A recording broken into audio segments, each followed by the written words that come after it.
There we go. We are recording today's session. So I do just want to let you know that our recording will only be of myself, our expert. So we won't be recording any girls' faces or names.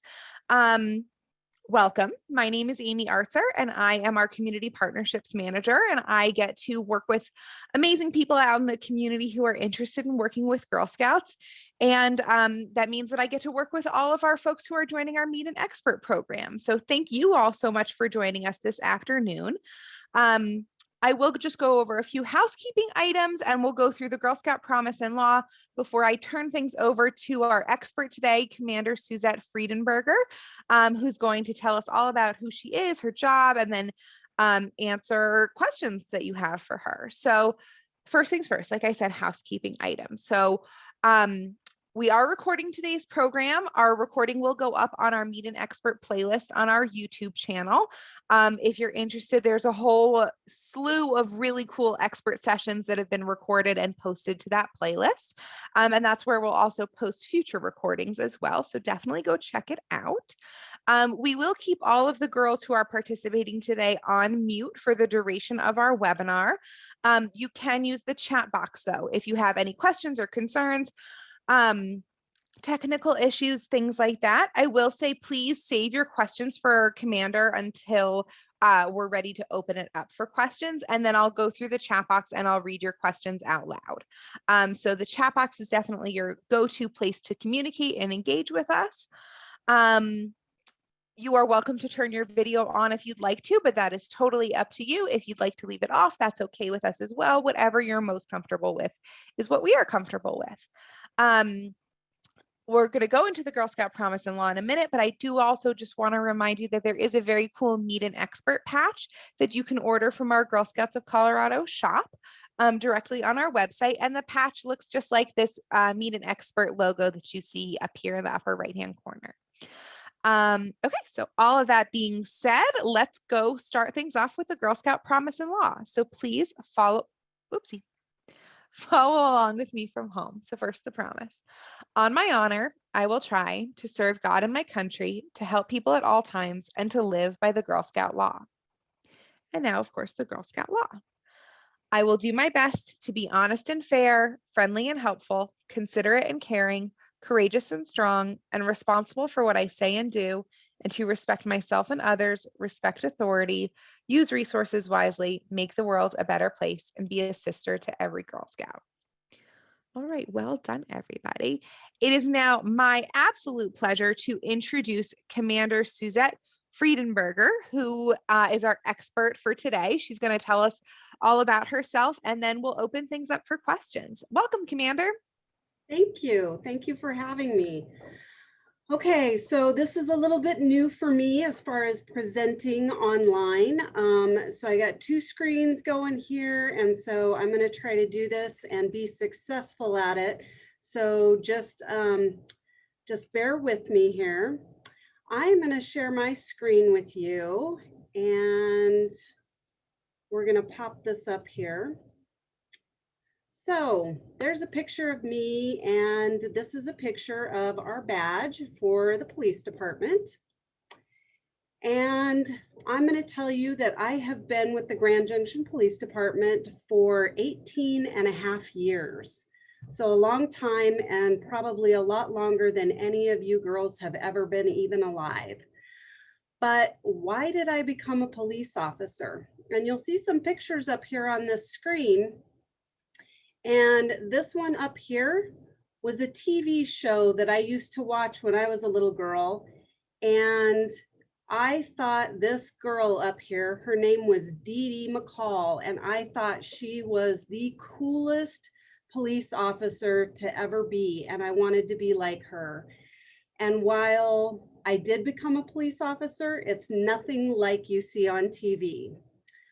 She was in shootouts all the time. I fortunately have never been in a shootout. So that was one of the things that made me want to become a police officer. This picture down here is my dad. And this is a picture of him when he was in the Army. And he also became a police officer. He was a reserve police officer in my little hometown. and I wanted to be kind of like my dad. And then this picture is a picture of my grandmother, who is actually the mother of my dad. And she worked for the sheriff in Otero County, where I grew up. And she had her own little badge, and she was the sheriff's secretary. And a couple of years ago, my grandfather gave me that badge from her. And so that was pretty special to me. So it's kind of like that was in my blood to become a police officer. And so that's why I became a police officer. I thought it would be a cool job, and I can't imagine doing anything else. So you guys had to do a little oath, the police or the Girl Scout law. And I, as an officer, had to take an oath as a police officer. And so I just kind of wanted to show you kind of the differences in your Girl Scout promise and your Girl Scout law as compared to what the police officer's oath is. And you guys say that you will be honest and fair, friendly and helpful. And our oath says that we serve humanity and safeguard lives and property. We protect the innocents against deception. So we try to be courageous and strong, just like Girl Scouts. I'll be responsible for what I say and do. And that comes into integrity. Integrity means being honest and responsible for those things that I say. And I'm going to respect myself and others. And I'm going to protect people from oppression or intimidation, and peaceful against violence and disorder, and respect everyone's constitutional rights. And you guys have respect in your oath or in your Girl Scout law in several places. So being a Girl Scout and being a law enforcement officer, we both take oaths, and we take those oaths very seriously. So this is kind of some of the stuff that I get to do as being a police officer. You'll see pictures of me here. I made a traffic stop. I worked up at Colorado Mesa University for several years, and I worked with all the students up there, and that was a lot of fun. I used to do crime scene processing. So if there was a big crime scene, a burglary, unfortunately, even murders, I would get to go out and process those crime scenes. And in this crime scene picture here, I'm actually picking up bullet casings from a shooting. I got to conduct interviews when I was a police officer, not so much anymore as a commander, but I would interview people and talk about the crimes I thought that they committed and why they committed them. And probably the best part of my job is that I get to interact with the community and with kids. And the one thing that bums me out about this is the Zoom thing, is that I don't get to meet all you girls in person and interact with you in person, but maybe one of these days that'll happen again. So that's kind of what I do anymore as a commander.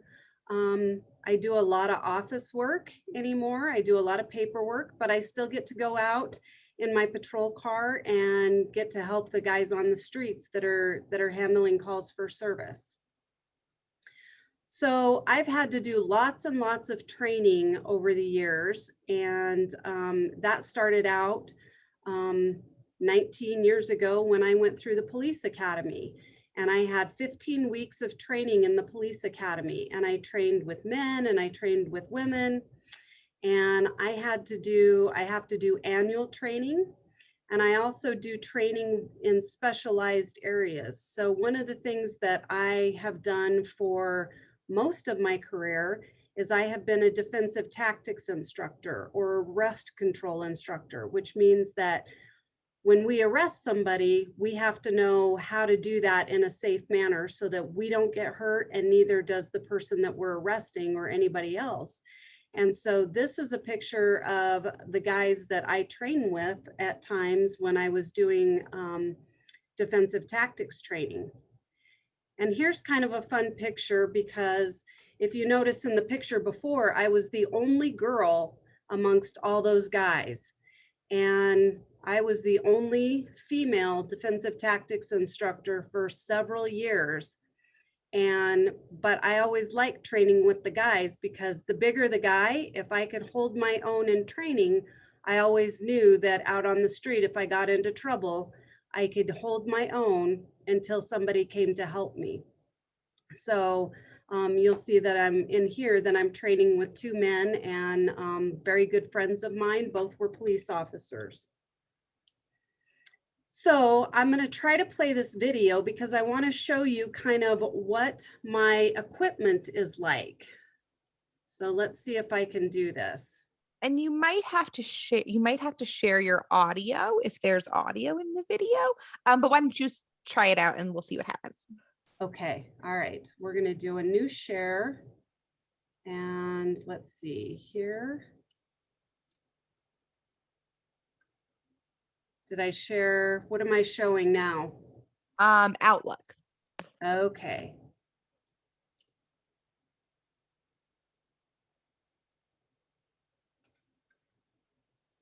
Now is it a video popping up? It is a video popping up. Okay, And then when you under the share your screen, there's a little up arrow, and there might be an option to share audio, share computer audio. Because sometimes you might have to click that.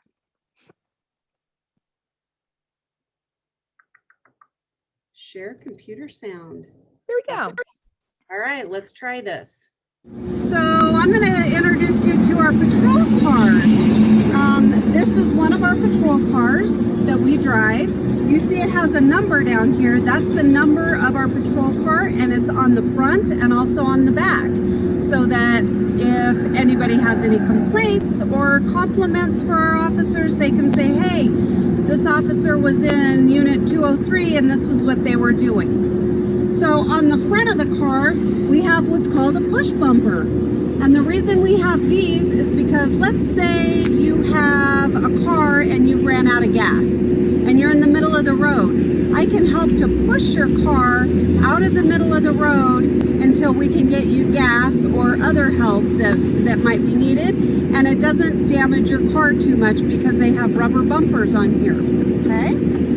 So we also have lights. We have spotlights on the front of the cars. These help us when we're looking for certain things, certain subjects, whatever that might be, especially at night, they're helpful.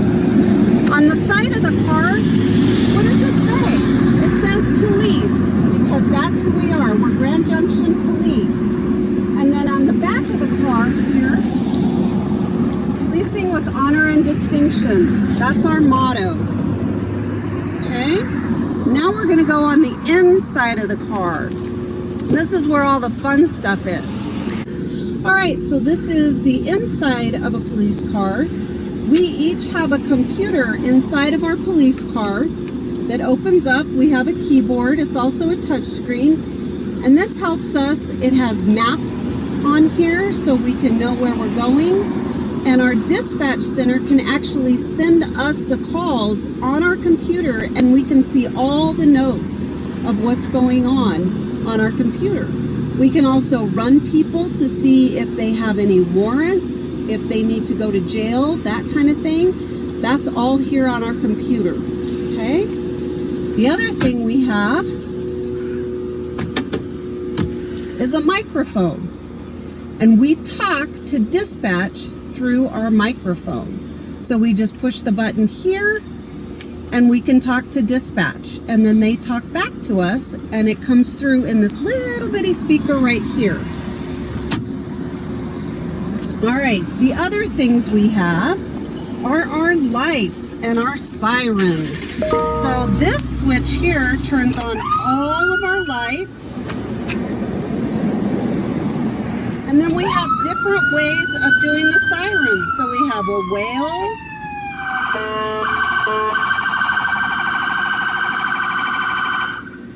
What if I am clear across town and I need to go to the bathroom really bad? Can I turn on my license sirens? No, not at all. How about if dispatch sends me to a very bad car crash? and they don't know how badly anybody's injured or if anybody's injured. I can run lights and sirens to that.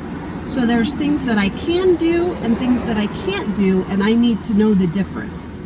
You'll also see that there's a barrier or a divider between the front seat and the back seat. There's also a window that opens up, but there's still a barrier between this, and that's so when there's somebody under arrest back here, they can't reach through, or they can't crawl through. If they were to get out of their handcuffs and their seatbelt, they can't get through to the front of the car. So let's take a look in the back seat of the car. So you'll see in the back seat of the car, everything is plastic. Why do you think that is? Because sometimes people do yucky things in the back seats of police cars. So if you had a regular seat, a cloth seat like is in your vehicle or your mom and dad's vehicle, that would be really messy to clean up. But with plastic seats, all we have to do is take a hose and hose it down and disinfect it, and then it's brand new. You'll also see that they're just sloped. There's no creases or anything. And the reason that is so that people that are under arrest, sometimes they have things on them that they don't want found. So they try to hide it once they're arrested. This way they can't hide it. They have no place to hide it. You'll also see that the seat belts are a little different than what we normally have in your mom and dad's car. In your mom and dad's car, they come from this side and cross into the middle, right? This way, they come from the middle and they cross over here. And the reason being is because sometimes we arrest people that aren't very nice. And if I have to reach across, they either try to bite me, or they try to spit, or they try to headbutt. This way, I set them in the car this way, I disconnect it here, I secure it, and I connect it right here and tighten it up, and then I don't have to reach over the subject who might try to bite me. In the back of the compartment is just a big compartment, and we have several things. We have these cones that are really cool. They collapse, and then when we need to go out on a traffic accident or something like that where we need to divert traffic, we can take one of these cones out and we just pop them open.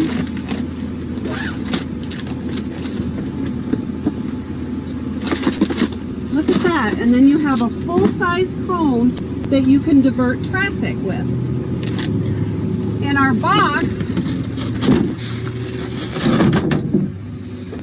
we have spray paint, bright colored spray paint, and this is for marking at traffic accidents where the cars came to a final stop. We can mark their tires so that if we need to get the cars out so that traffic can flow, we still know where they were. We have flares, and flares light on fire, and this would be used at nighttime maybe to divert traffic or to let traffic know that there's something hazardous coming up. We always carry blankets. Reason being is sometimes people are out on traffic accidents or crime scenes or something, and they may not be properly dressed for the weather. So we can give them a blanket and let them wrap up in it. We also have crime scene tape. Everybody knows what crime scene tape is. You've seen it on all the movies, right? Well, we each carry a roll of this, and if we need to block people from getting into a crime scene, we wrap crime scene tape all around that area. We also have what's called a water throw bag. And I'm not going to take it out, but this is full of rope. And if we have somebody that's in the water that needs to be rescued quickly, we can take this out, throw it out to them in the water, and it floats, and then we can help rein them back in. And lastly, in here, we all carry fire extinguishers. And the fire extinguishers are for several different reasons, but most often they're used on traffic accidents where a car has started on fire. We can quickly put that out, but we can use it for any kind of fire. Okay? And that is all the stuff that we carry in our vehicles. Okay, now let's see if I can go back and share this other screen again. Haha, okay. All right. So that's the equipment in the car, but I thought I might go through all of the equipment on my belt and show you guys what I carry on my belt. So let's start on this side. I carry handcuffs. Everybody knows what handcuffs are, right? They get put on people that are being arrested or that are a danger to themselves. And generally speaking, they go in the back seat of the car. Okay, so these are handcuffs, and I carry 2 pairs of handcuffs. Also, I carry my gun.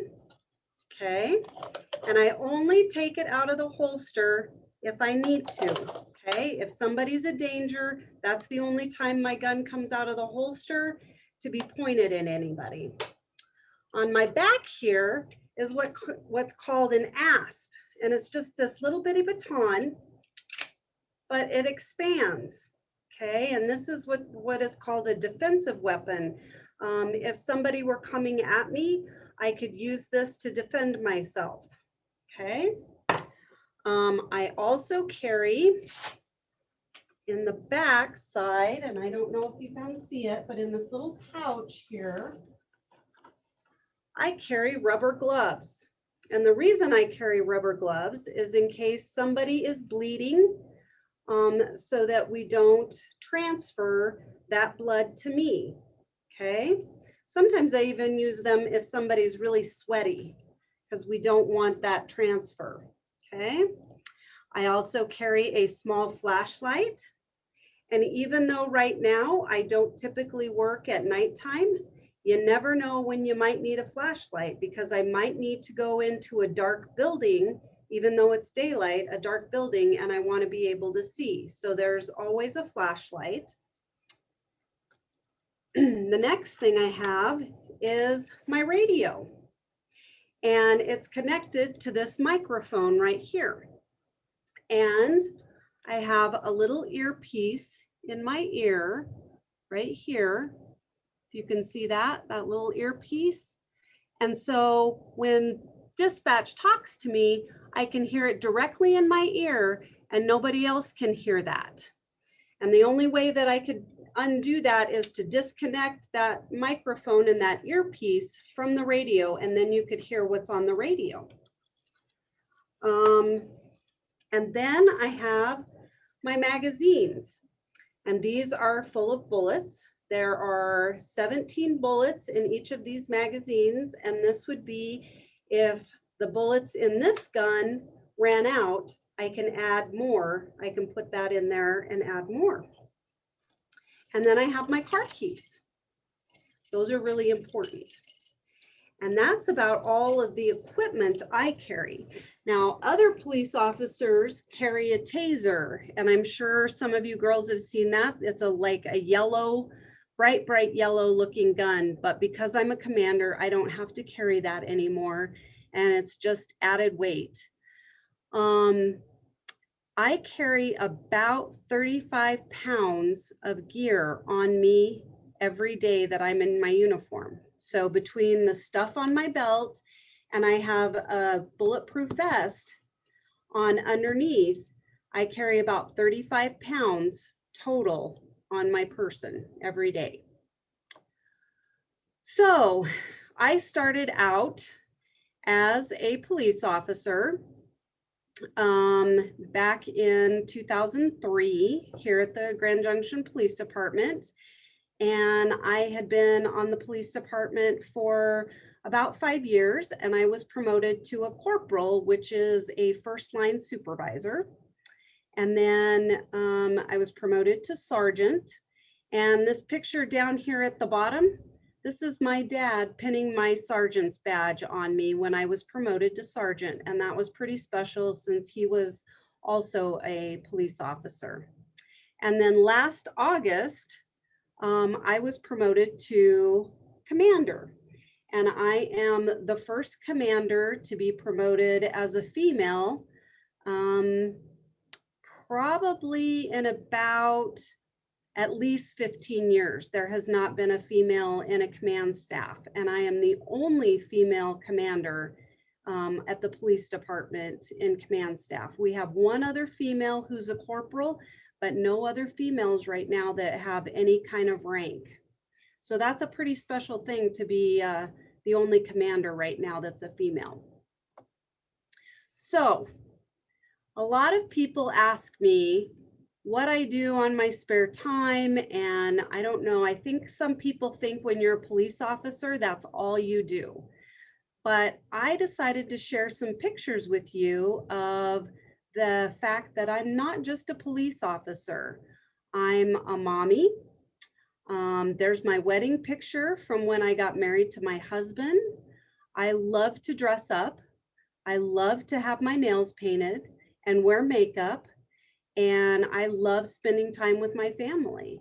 And so these are just some pictures that I thought were fun that I'd like to share with you, because just because I'm a police officer doesn't mean that I'm not a normal person, and I still like to do the fun things when I'm not in uniform.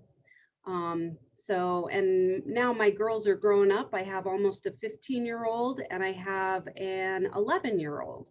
So they're growing up fast, but that's one of my favorite things, is being a mommy.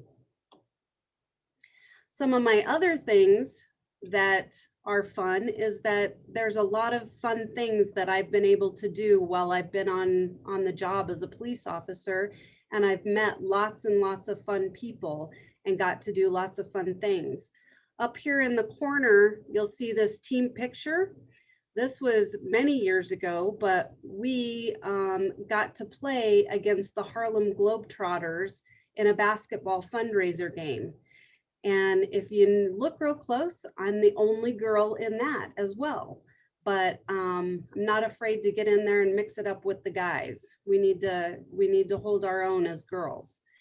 And then these are some of the girls that I worked with over the years who were police officers, and we just all got together and did some fun photographs. And then this is one of my friends who I taught defensive tactics with for years. And this is what's called, this blue guy here is called a numb john. And basically we use him to beat up on, because then it doesn't hurt anybody else. And then just sparring with one of my friends. And of course, I don't know if you guys all remember, well, you're probably too young to remember the original, but this is our Charlie's Angels pose, because, you know, all girls in law enforcement have to have a Charlie's Angels pose. And that's about it. And I am ready for any questions you guys might have. Awesome. Thank you so much. That Yeah. was really cool. Okay, so let me see if I can adjust this.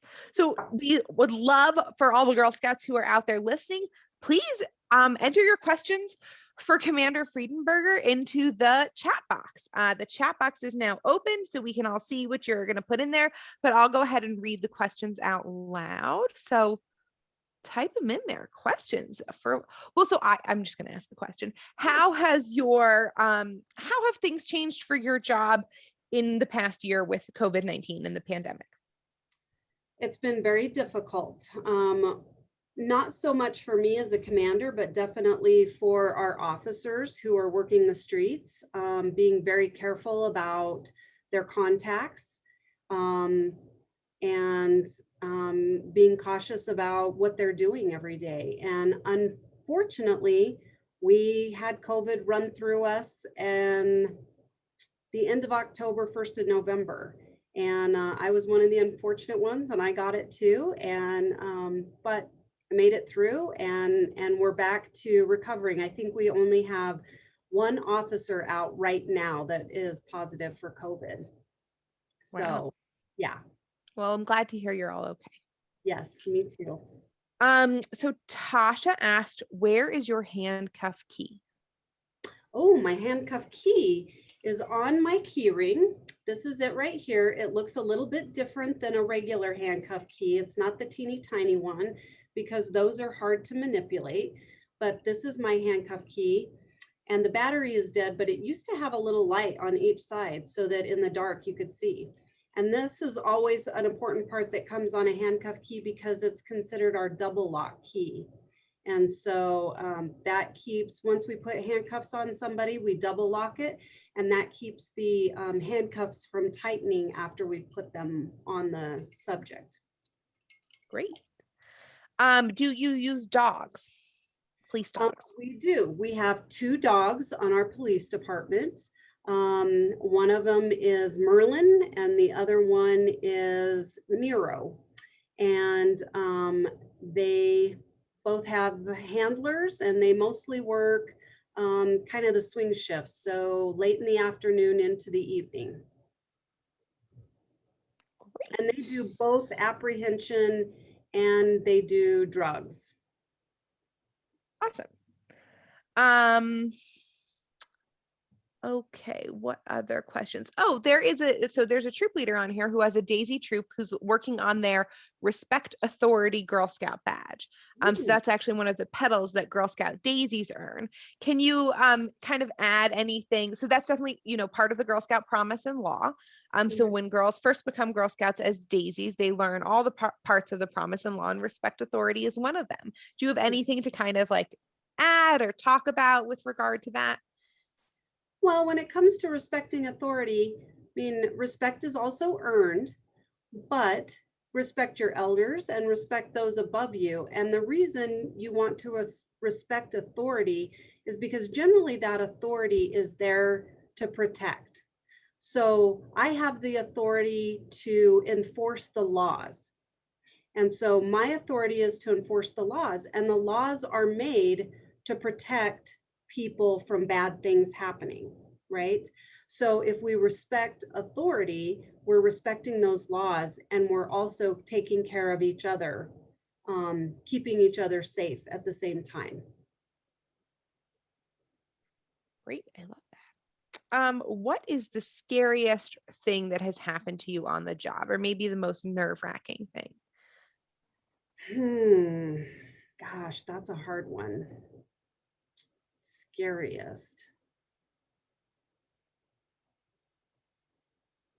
I don't know. Let me come back to that one. I gotta think about that one. Yeah. How fast have you driven in your police car or in a police car?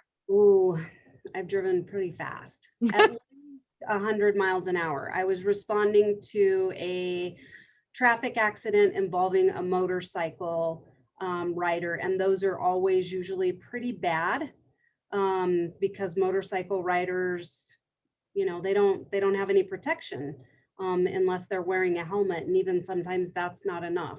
So, and I was responding from clear across town. So I was probably doing about 100 miles an hour with lights and sirens. Wow. I remember what my scariest thing was.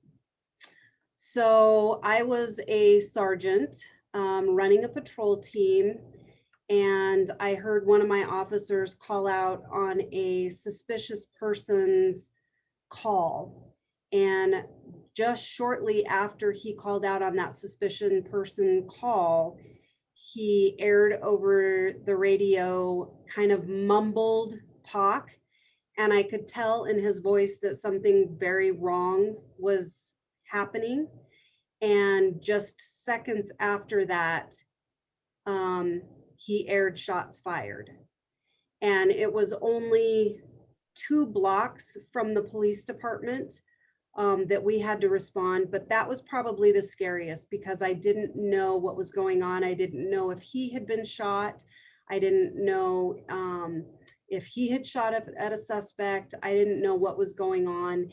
And when I got to the scene, I found that he had been basically drugged by a vehicle and trapped against a between a wall and the vehicle that he had been drug against. And so that was a pretty scary moment to me as a supervisor, not knowing how my officer was. Wow. That sounds very scary. So Oriana asked, we know that there's been a lot of talk, especially things in the news about the way that the role of police officers in our communities might be changing, especially with the rise of the awareness of the Black Lives Matter movement. So how has that impacted your role and the role of police officers in your community? Well, fortunately, I think here in our community, it hasn't impacted us a lot because we have a lot of community support and because our officers and our police department are ethically sound, morally sound, meaning that we do things for the right reasons. And we try to gain compliance from people by talking to them rather than maybe going hands-on with them. And so I don't know that it's changed a lot. There's been some legislation that has come down recently that I think that's going to change the way that we do some things.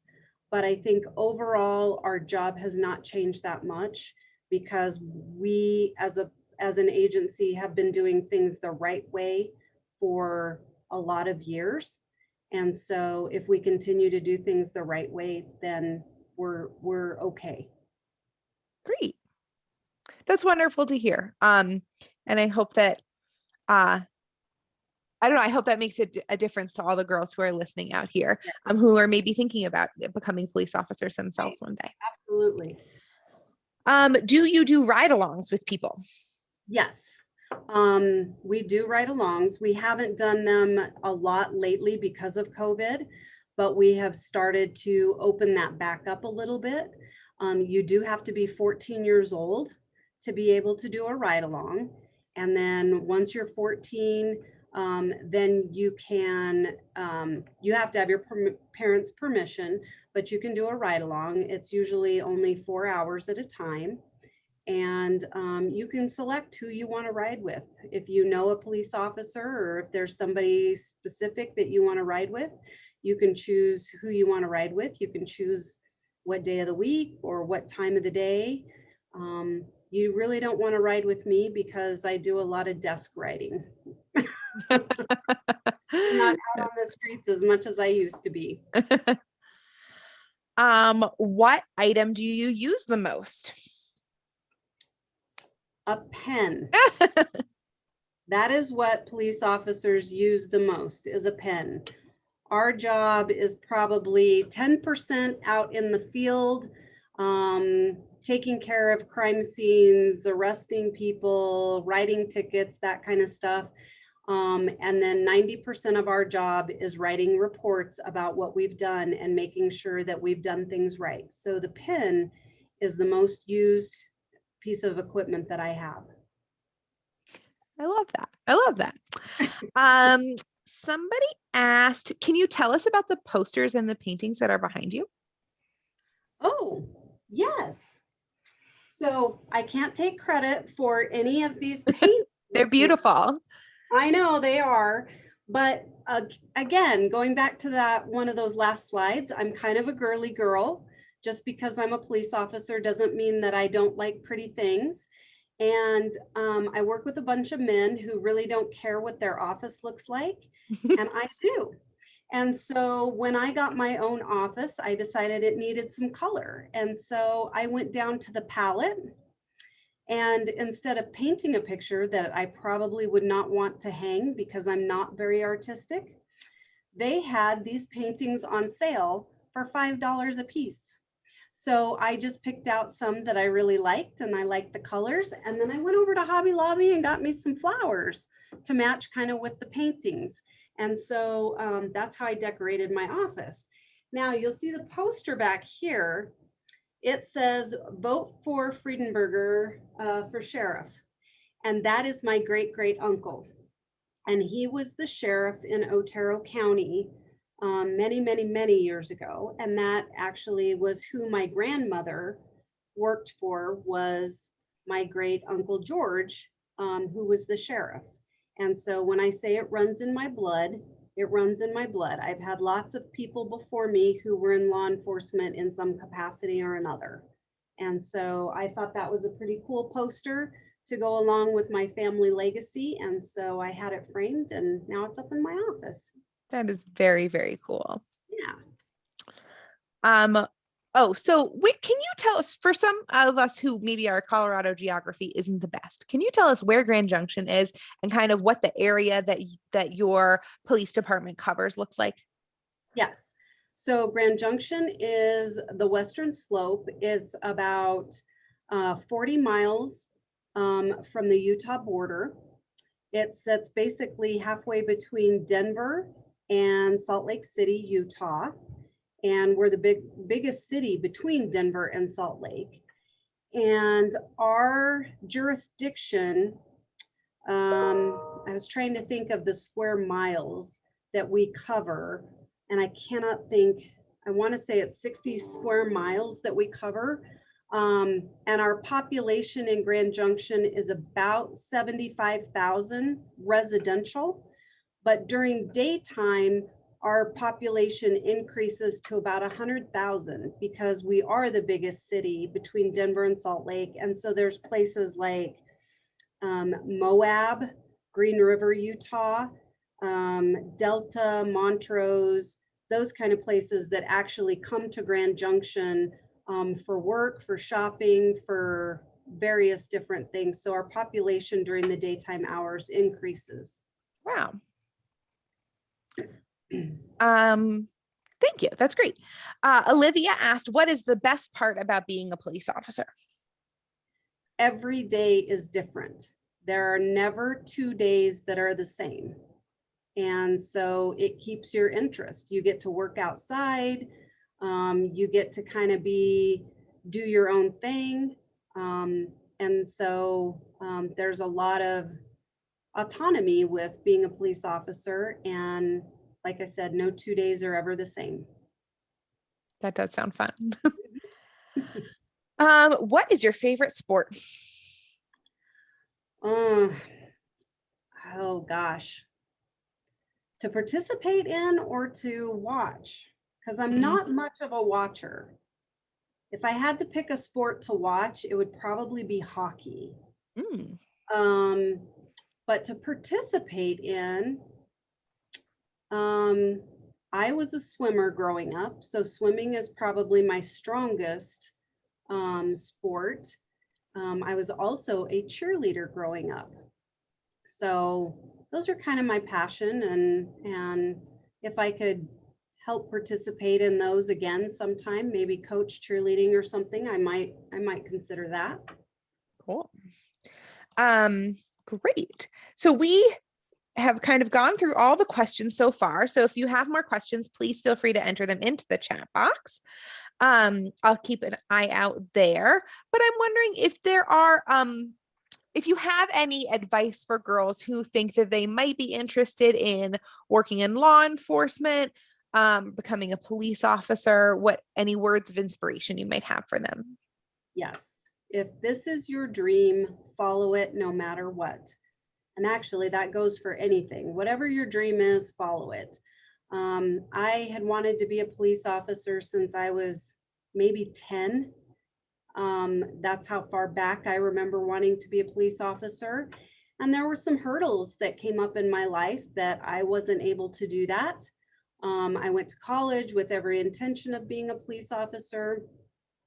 And I didn't become a police officer till I was 28 years old.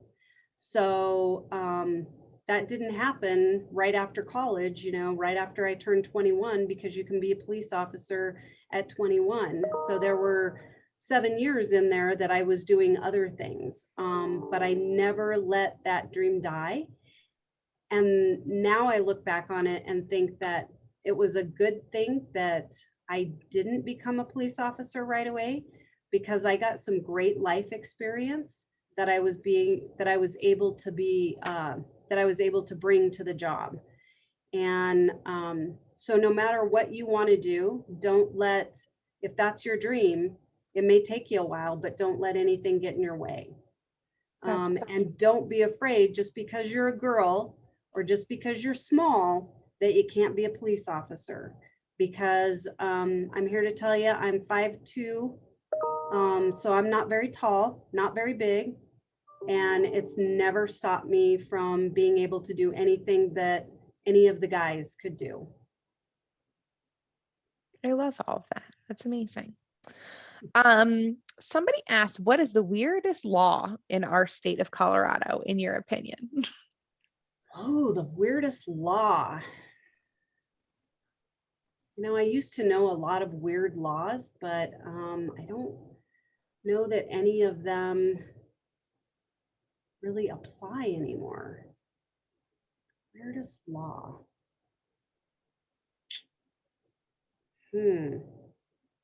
Gosh, I don't. Oh, okay. I don't know if this is the weirdest, but this is interesting. You can actually get a DUI riding a horse. If you're drunk and you're riding a horse, you can actually get a DUI. That's Wow. kind of strange. That is kind of strange, Yeah. but I get it. Yeah. So, you know, you can get a DUI on a bicycle too. You know, some people think that they can drink a lot and then just bike their way home. You can actually get a DUI on a bicycle, but you can get a DUI on a horse as well. So I don't know who came up with that idea, but that's kind of interesting. There's a couple of questions. What is a DUI? Oh, driving under the influence of alcohol. So when you have had too much alcohol to drink or too many drugs in your system, you shouldn't be operating a motor vehicle. Mm-hmm. You shouldn't be operating a horse, shouldn't be operating a bicycle. Right. Yeah, any of those things. Should not be on any kind of motorized apparatus after you've been drinking, because your reaction is slow. You don't process things like you should when you're sober. Yeah. And when you are learning how to drive to get your driver's license, you learn all the different types of things you can and cannot do if you're going to operate a vehicle. That's right. Yep. Olivia asked, was there a time that you had to do something that you didn't want to do? And what was that like? Oh, do something that I didn't want to do. Or maybe even that you disagreed with, but you had to do it because you're a police officer. Oh, I'm sure there have been. I'm trying to think of a specific example, and I can't really think of a specific example, but I'm sure there have been, because, you know, there's been times where people have told me that I have to do something and I don't necessarily agree with it, but that's part of the command structure. And there's always a reason behind it, whether you agree with it or whether you understand it or not. That's just part of it. Being a police officer is very similar to being in the military. Mm-hmm. You take orders and you do things that your commanding officers tell you to. And though you may not agree with them or you may not like them, you still have to do them. Sure. Wow. Somebody asked, who is your boss? So who's above you? My boss is Deputy Chief Smith, Matt Smith. And he's a great boss. I'm not just saying that to boost his ego, but he's a great boss. And I'm happy to work for him. This is not the first time I've ever worked for him. I worked for him when he was a sergeant. And so we have two deputy chiefs. One deputy chief is over operations, which means patrol.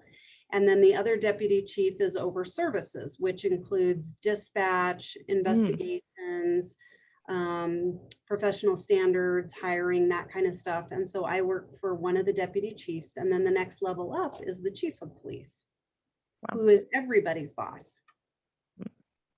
Would you like to be chief of police one day? No, thanks. I like your honesty. That's never been an aspiration of mine. So what will you do? Is there a what's next for you? Yeah, retirement is next. So I probably have about 7 more years, and I'm happy right where I'm at. Whether You know, I don't plan on promoting to deputy chief. I don't plan on applying for chief. I think the next level is, do I stay in patrol or do they put me over something else? Like maybe special units or an investigations or something like that. That's a possibility, but I will retire as a commander, and hopefully in about 7 years, I'll be ready to retire. Very cool. Yeah. Somebody asked, do you ever take fingerprints? Not anymore, but I used to. I used to take fingerprints both off of people and off of crime scenes. Oh, interesting. And I actually had a very successful burglary case when I worked up at the university. There was a trailer that was broken into, a construction trailer, and the guy left very nice fingerprints on a window. And I was able to collect those fingerprints and submit him. And he was convicted of burglary later, and it was because of those fingerprints. Wow. So yes. Oh, yeah. Yeah. Have you ever had an interest in becoming an investigator? Yes. I was interested for a long time. It just never quite played out. Mm-hmm. However, right before I got promoted to commander, well, not right before, for about 2.5, 3 years before I became a commander, I was the sergeant in charge of internal investigations. So I investigated our own cops. That's what an internal investigator does. And so as IA, I got to do lots of investigations. It just wasn't on citizens or criminals or crimes outside of the police department. It was on complaints of officers, and I would investigate those complaints and determine whether those complaints were founded or not. Wow, that sounds very interesting. Can you tell us, how do you take fingerprints? Especially, I think a lot of us probably can imagine what it's like to take fingerprints from people, but off of things. Okay, so lots of different ways to take fingerprints off of things.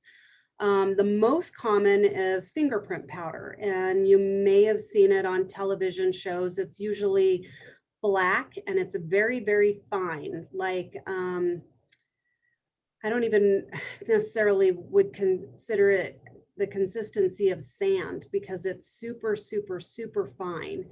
And this powder sticks to fingerprints because we all have oils and sweat on our fingers.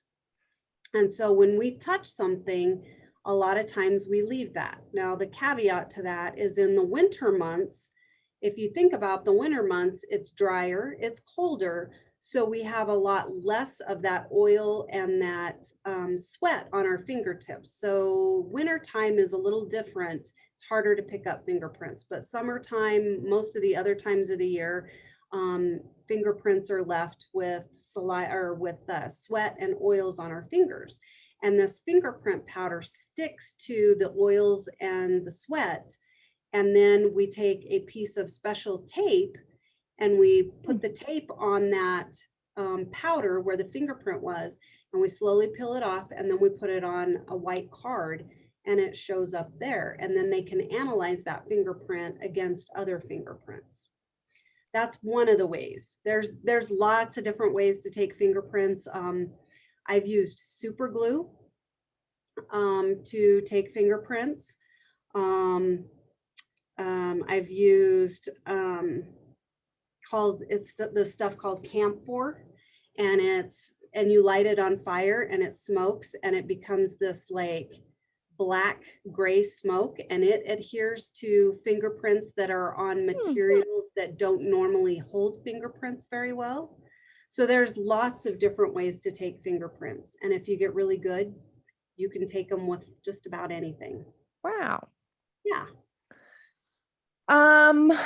Okay, so 2 questions that came in that are very similar. What was your most successful case? And then what has been your favorite case? Oh, most successful case.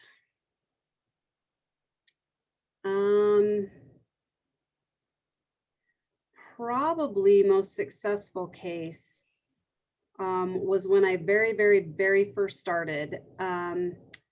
there was this situation where two boys were in a house that had been vacated, and there was some spray paint left behind.